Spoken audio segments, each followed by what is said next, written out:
All right, we continue to carry this story about the passing of former President Robert Mugabe and start to unpack what his legacy might be.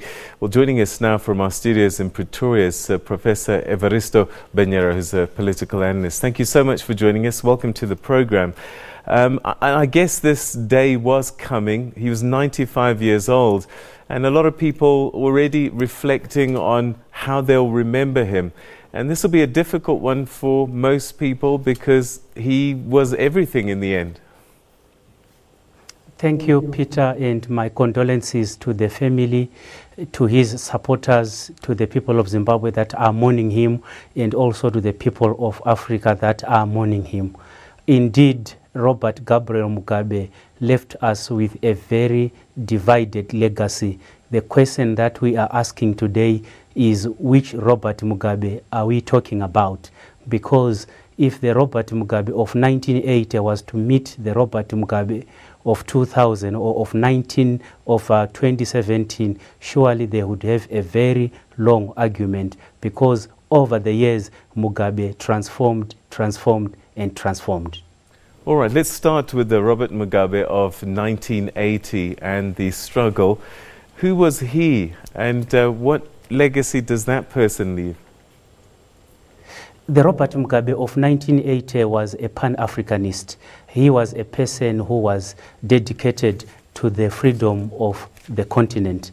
You could hear that each time that you would tune to radio stations such as Radio Freedom. Robert Mugabe of 1980 unfortunately quickly changed into something else when he started to manage the relationship between his ZANU-PF and Joshua Nkomo's ZAPU in a very toxic way, which created a legacy which we are still grappling with today. So right from the onset, the Robert Mugabe of 1980 was showing some signs as early as 1982 of the person that he then developed into in later years, Peter. How much do you know about his rise to power, particularly during the struggle years? I mean, this was a teacher who came back from Ghana, was teaching there, met his wife there, arrived in Zimbabwe, Rhodesia as it was known then, and a trajectory started. One lesson that we learned from Robert Mugabe is the value of documenting. Robert Mugabe was at the forefront of African politics for more than 50 years, but he wrote very little, if anything.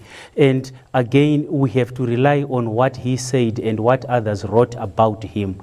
And you are correct, Robert Mugabe was actually invited to join ZANU-PF when he was on holiday. This is because the liberation movement had lacked somebody to run the administration.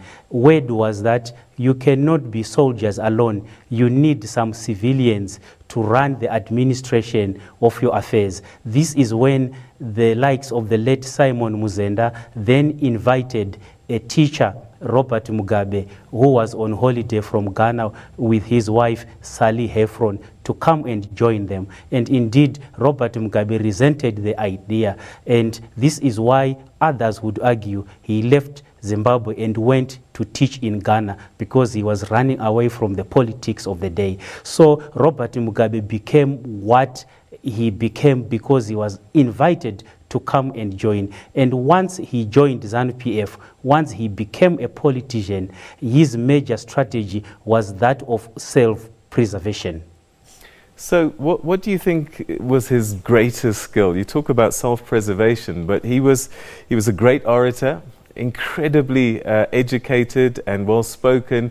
And I suppose all of this coming together helped propel him to, in the end, the absolute power. It is a well-known fact that Robert Mugabe was a man of letters. He was well-read, and that gave him a great advantage over most of his political competitors, including Joshua Nkomo, Ndabaningi Sitole, Edgar Tekere, Margaret Dongo. The list is endless. So Robert Mugabe was able to read all these philosophers, all these political theorists, and position himself to the best of his advantage. And reading into Robert Mugabe, I saw a prince. I saw somebody who read Niccolò Machiavelli's The Prince and tried to implement what the prince was being advised by Niccolò Machiavelli. So often people say that some people are great as liberation leaders, but then become challenged when democracy comes and then they have to run a civilian government. Would you say that this might have been the challenge that President Mugabe faced? It is not only a problem with Robert Mugabe, but with most liberation movements in Africa. The vehicle of the liberation movement is very good in delivering political independence, and that is where most of its functions must stop. Then we need an administration that is not fronted by former guerrillas. And I think the greatest lesson that we learned from Robert Mugabe is when to leave office. Of course, Nelson Mandela was very clear that I was away in Robben Island. I do not know what was happening in the country. We now need somebody to run the country. The liberation movement has done its work, and the continued use of the liberation movement in Africa, Peter, has created a disjuncture between what must be done and what is being done right now. And talking about that, I think Robert Mugabe then moved a great skill in that of creating strong institutions away from those institutions being state institutions, but rather ZANU-PF.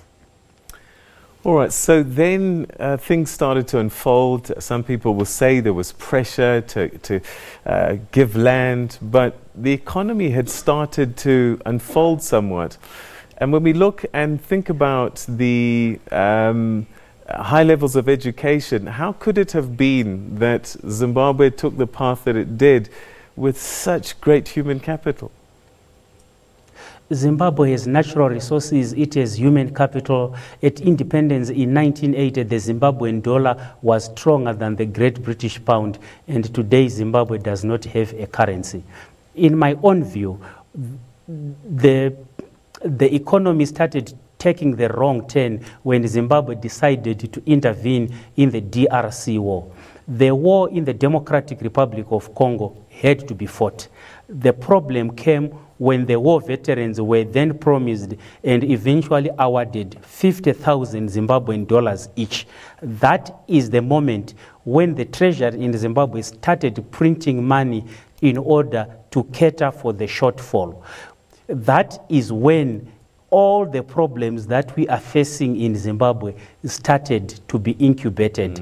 It was the expenditure of money that was not budgeted in order to appease war veterans. All right, so at home, perhaps some mixed feelings, but on the continent, by and large, he was able to command a lot of respect from his peers, fellow presidents, but also citizens on the ground. How was he able to do that? Peter, it's very difficult because there is a saying that show me a hero and I will show you a villain. It is very difficult, if not impossible, for somebody whose political career almost spanned 50 years, if you add the time that Robert Mugabe was in charge of ZANU-PF, that he was not then going to avoid degenerating into the person that he became, a person of multiple legacies. Robert Mugabe is known for championing the ownership and control of natural resources by Africans. Robert Mugabe is known for championing education in Zimbabwe. But again, Robert Mugabe is not known especially by his own people that had to flee the country. His people that suffered from the 1982-1983 genocide. So those that are in Zimbabwe and those Zimbabweans that are not in the country today, precisely because of his dictatorial tendencies in later years, will remember a different Robert Mugabe from the rest of the Africans that never experienced his rulership directly. So ultimately, in the end, how do you think Robert Mugabe will be remembered? Will it be the second Robert Mugabe or the first one that you described at the beginning, or try and merge the two?